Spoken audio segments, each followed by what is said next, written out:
Students, good evening. तो कैसे हैं आप लोग? मैं हूं सचिन, आपका फिजिक्स मेंटर, और एक बार फिर से आप सभी का स्वागत करता हूं आपके अपने यूट्यूब चैनल फिजिक्स गुरु मंत्रा पे।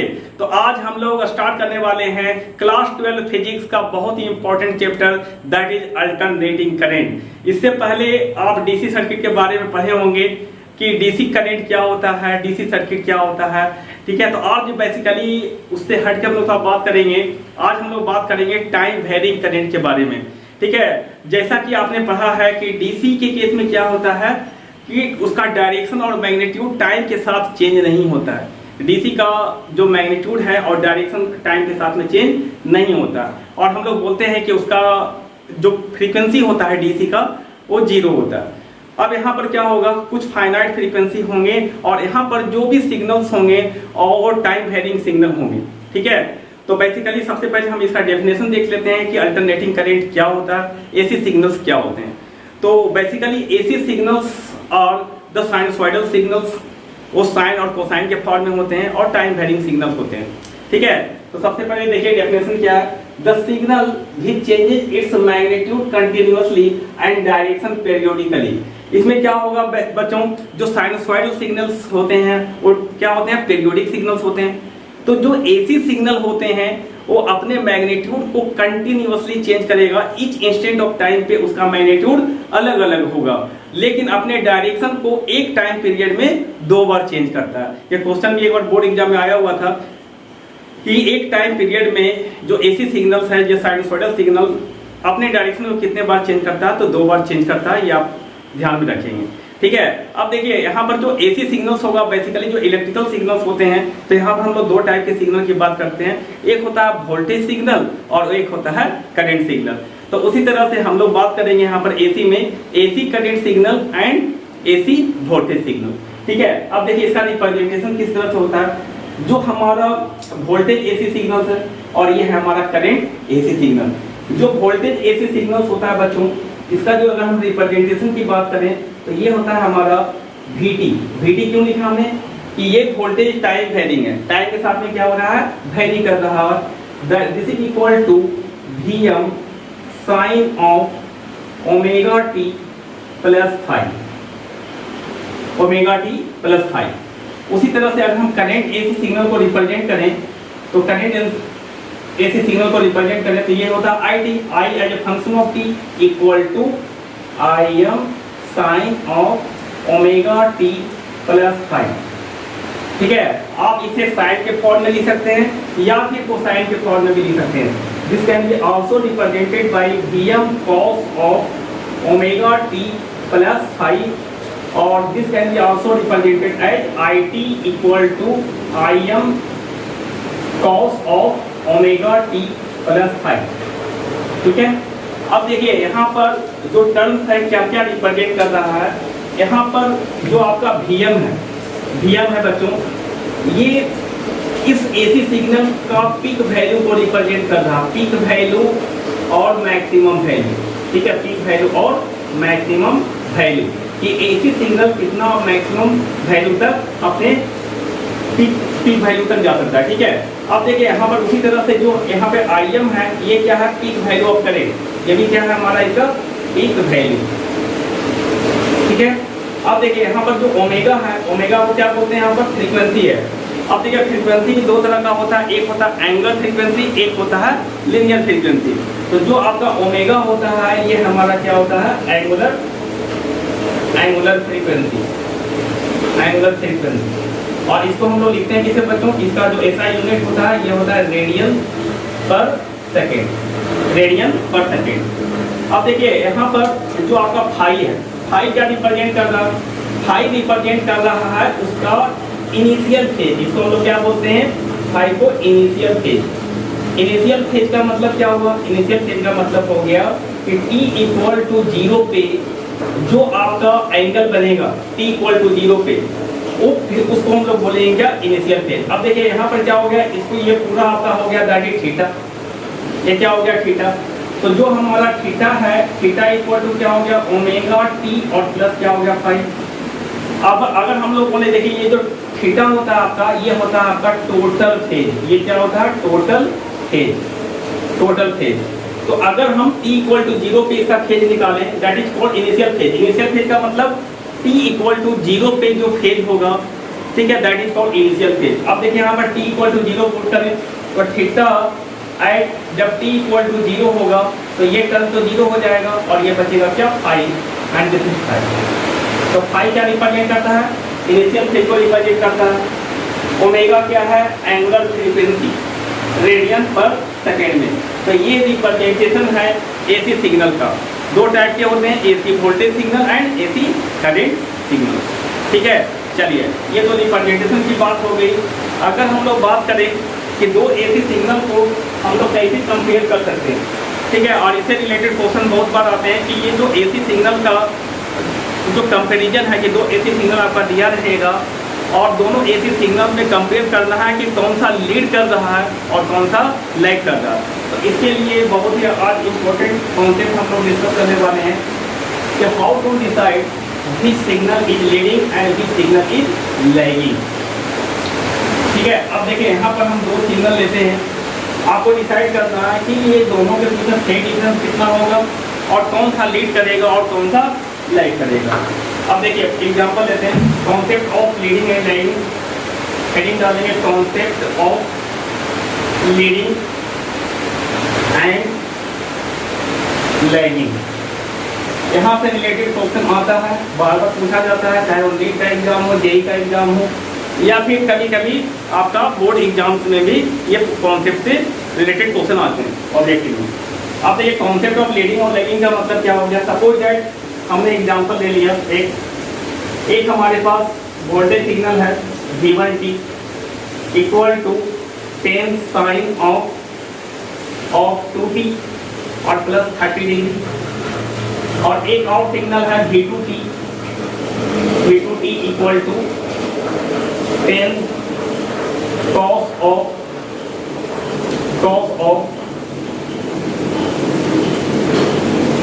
3t और प्लस 30 डिग्री, ऐसा दे दिया, ठीक है। अब ये दोनों सिग्नल को आपस में कंपेयर करना है कि कौन सा सिग्नल लीड कर रहा है, कौन सा सिग्नल लैग कर रहा है, ये दोनों के बीच में फेज डिफरेंस क्या होगा। तो फेज डिफरेंस की जब हम बात करते हैं तो सबसे पहले हमको ये चेक करना है कि ये दोनों साइनसोइडल सिग्नल को हम लोग कंपेयर कर भी सकते हैं या नहीं। तो सबसे पहला स्टेप क्या होता है बच्चों, जब भी लीडिंग और लैगिंग से रिलेटेड क्वेश्चन अगर रहे, ठीक है, तो सबसे पहले आपको दोनों सिग्नल का क्या चेक करना है, फ्रीक्वेंसी चेक करना है। अब देखिए यहाँ पर फ्रीक्वेंसी क्या होता है, जो टी का कोफिशिएंट है ये आपका ओमेगा 1 है, दिस इज ओमेगा 1, और यहाँ पर आपका है दिस इज ओमेगा 2, ये क्या हो गया ओमेगा 2। अब देखिए यहाँ पर क्या है, ये ओमेगा 1 और ओमेगा 2 दोनों आपस में बराबर नहीं है। Omega 1 here is not equal to omega 2, ठीक है। तो दो एसी सिग्नल को हम लोग तभी कंपेयर कर सकते हैं जब दोनों का फ्रीक्वेंसी सेम हो। एकदम नोट कर लिए, बहुत इंपॉर्टेंट पॉइंट है कि टू साइनसोइडल या two AC signals can be compare if and only if their frequencies are same, दोनों का फ्रीक्वेंसी सेम होना चाहिए। अब देखिए omega 1 not equal to omega 2 है, तो इसका कौन सा ऑप्शन होगा, that is V1t and V2t can't be compared, compare नहीं कर सकते, can't be compared, ठीक है। ये तो सबसे पहला स्टेप हुआ कि आपको फ्रीक्वेंसी चेक कर लेना है। अब एक एग्जांपल और हम लोग लेते हैं। अब हम यहाँ पर फ्रीक्वेंसी सेम कर लेते हैं, ठीक है। एक और एग्जांपल लेते हैं, यहाँ पर फ्रीक्वेंसी सेम कर लेते हैं। This is V1t equal to हमने ले लिया, मान लो that is 20 sine of 2t plus 30 degree, और V2t हमने लिया, V2t equal to 10 sign of 2t और प्लस 60 डिग्री, ऐसा ले लिया हमने, ठीक है। तो अब एक नंबर देखिए, ये जो आपका क्वेश्चन है, सबसे पहले आपने फ्रीक्वेंसी चेक किया। पहला स्टेप होता है हमारा फ्रीक्वेंसी चेक करना।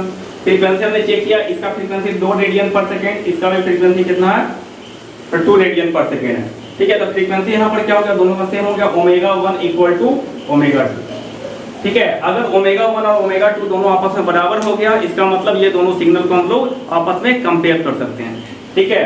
अब देखिए कंपेयर कर सकते हैं, तो आपको फिर उसके बाद क्या चेक करना है, आपको चेक करना है ये दोनों का नेचर, ये देखिए साइन है, ये भी क्या है साइन है। सबसे पहला काम है फ्रीक्वेंसी चेक करना, उसके बाद ये दोनों का नेचर, ये दोनों का नेचर क्या है हमारा साइन साइन। उसके बाद आपको क्या चेक करना है साइन ऑफ एम्पलीट्यूड, यहाँ पर भी पॉजिटिव है और यहाँ पर भी पॉजिटिव है। ठीक है, क्या क्या चेक करना है, सबसे पहला स्टेप होता है हमारा क्या फ्रीक्वेंसी चेक करना, फ्रीक्वेंसी चेक करना है, फ्रीक्वेंसी चेक करना है। सेकेंड स्टेप हमारा होगा क्या नेचर चेक करना है, नेचर। नेचर का मतलब क्या हो गया कि दोनों साइन साइन है या नहीं, या फिर दोनों कॉस कॉस है या नहीं। ठीक है, ये कंडीशन सेटिस्फाइड होना चाहिए। उसके बाद थर्ड स्टेप होता है हमारा क्या that is sine of amplitude, sine of amplitude, sine of amplitude. अगर ये तीनों कंडीशन सेटिस्फाइड हो रहा है तो उस केस में जो फेज डिफरेंस होगा बच्चों, देखिए इसका ये फेज डिफरेंस कितना है 5.1, इसका फेज डिफरेंस कितना है हमारा दैट इज 5.2। तो यहाँ पर अगर ये तीनों कंडीशन सेटिस्फाइड हो रहा है तो उस केस में जो फेज डिफरेंस ये दोनों के बीच में होगा that is equal to 5.1 minus 5.2, 5.1 minus 5.2। तो 5.1 माइनस 5.2 मतलब क्या होगा, इसका 5.1 कितना होगा 30 डिग्री, इसका 5.2 कितना होगा 60 डिग्री, तो कितना आ गया माइनस 30 डिग्री, माइनस 30 डिग्री। अब यहाँ पर देखिए 5.1 माइनस 5.2 कितना वैल्यू कितना है माइनस 30 डिग्री। ये क्या रिप्रेजेंट कर रहा है बच्चों कि ये जो V1t है और V2t से क्या हो रहा है लैग कर रहा है, क्योंकि देखिए 5.1 प्लस 30 डिग्री है और 5.2 क्या प्लस 60 डिग्री है। तो कॉन्सेप्ट ये है कि जो ज्यादा फेज एंगल पे होगा, यहाँ पर हम लोग एंटी क्लॉकवाइज एंगल पॉजिटिव लेते हैं और क्लॉकवाइज एंगल नेगेटिव लेते हैं।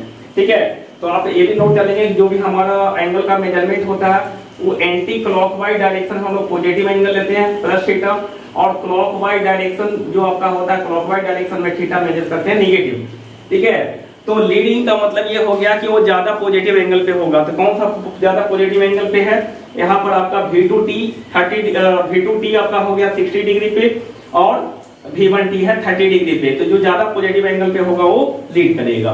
तो यहाँ पर हम बोल सकते हैं क्या दैट इज V1 जो हम आपका जो V2t है, V2t लीड्स V1t बाई कितना angle, by angle 30 degree, 30 degree lead कर रहा है। अब देखिए V2t V1t से लीड कर रहा है, अब इसको अपोजिट भी लिख सकते हो कि V1t V2t से लैग कर रहा है, या फिर आप इसको ऐसा लिख सकते हो कि V1t lag V2t by angle 30 degree.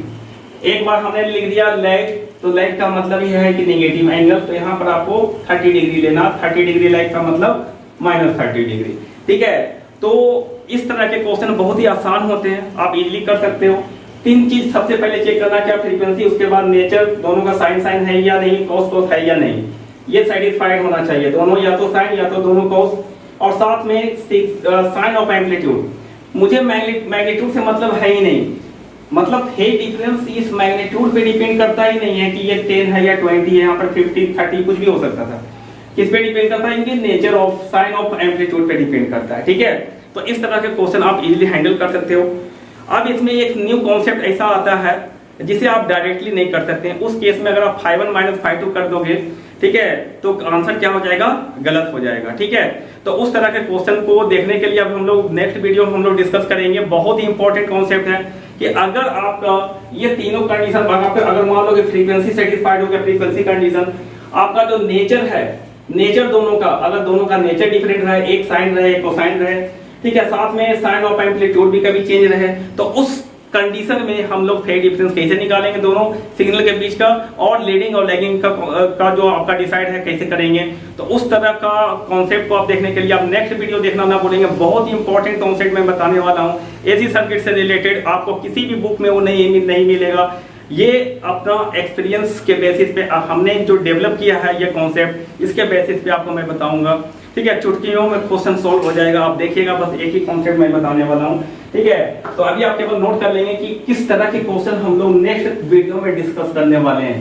ठीक है, और उस तरह का क्वेश्चन आपको IIT JEE में मिल सकता है, आपका JEE मेंस का एग्जाम होगा या नीट का एग्जाम होगा, उसके लिए तो बहुत ही इंपॉर्टेंट है वो कॉन्सेप्ट। अगर क्वेश्चन अगर आता है तो वहीं से आएगा, क्योंकि बोर्ड लेवल तक आपका, चलिए यही इस कॉन्सेप्ट से आपका आ जाएगा, 5.1 माइनस 5.2 से आपका क्वेश्चन बन जाएगा। लेकिन अगर सपोज दैट क्वेश्चन आपका इस टाइप का दे दिया कि V1t equal to -10 cos of 2t plus 30 degree और V2t इक्वल टू ऐसा दे दिया आपको 20 sine of 2t plus 60 degree, ऐसा दे दिया क्वेश्चन। ठीक है, अब यहाँ पर देखिए चेक करेंगे। सबसे पहले पहला कंडीशन क्या, फ्रीक्वेंसी चेक करना। फ्रीक्वेंसी इसका भी 2 रेडियन पर सेकेंड, इसका भी 2 रेडियन पर सेकेंड। ठीक है, ये दोनों का फ्रीक्वेंसी क्या हो गया, मैच कर गया, ω1 इक्वल टू ω2। अगर ये सेटिस्फाइड हो गया तो हम लोग क्या कर सकते हैं, कैन बी कंपेयर्ड। ठीक है, कैन बी कंपेयर्ड कर सकते हैं। किसको कंपेयर कर सकते हैं, V1t और V2t को कंपेयर कर सकते हैं। पहला कंडीशन सेटिस्फाइड है। उसके बाद आपको क्या बोला हमने, नेचर चेक करने के लिए। देखो यहाँ पर कॉस है, यहाँ पर साइन है। ठीक है, उसके बाद हमने क्या बोला, साइन ऑफ एम्पलीट्यूड, यहाँ पर निगेटिव है, यहाँ पर पॉजिटिव है। तो इस केस में अगर आप फेज डिफरेंस निकालोगे इस केस में, और फेज डिफरेंस अगर आपने कर दिया 30 डिग्री माइनस 60 डिग्री और यहाँ पर आ जाएगा -30 डिग्री, ये आंसर गलत हो जाएगा। ये आंसर क्या हो जाएगा, गलत हो जाएगा। क्योंकि ऐसे क्वेश्चन को हैंडल करने के लिए आपको सबसे पहले या तो आप मैथमेटिकली इतना ज्यादा स्ट्रांग हो, ठीक है, कि आप इसको दोनों को सेम नेचर में आप कन्वर्ट कर सकते हो। ठीक है, तब तो आपका आंसर सही होगा। अगर मैथमेटिकली अगर प्लस माइनस में भी गलती कर दिए तो आंसर क्या हो जाएगा, रॉन्ग हो जाएगा। ठीक है, तो ये बहुत इंपॉर्टेंट कॉन्सेप्ट है जो कि नेक्स्ट वीडियो में हम लोग डिस्कस करने वाले हैं कि इस तरह के क्वेश्चन को कैसे हैंडल कर सकते हैं। ठीक है, तो आज के वीडियो में बस इतना ही और आपसे मिलते हैं नेक्स्ट वीडियो में। और इस वीडियो को अगर आपको अच्छा लगा हो, ठीक है, तो इस वीडियो को लाइक करें और साथ में चैनल को भी सब्सक्राइब कर लें ताकि हमारे आने वाले हर वीडियो का नोटिफिकेशन आपके पास पहुंचे सबसे पहले। तो चलिए फिर मिलते हैं आपसे एक नए वीडियो के साथ, नए कॉन्सेप्ट के साथ, और वो वीडियो देखना आप लोग नहीं भूलिएगा। ठीक है, तो थैंक यू वेरी मच और मिलते हैं नेक्स्ट वीडियो में।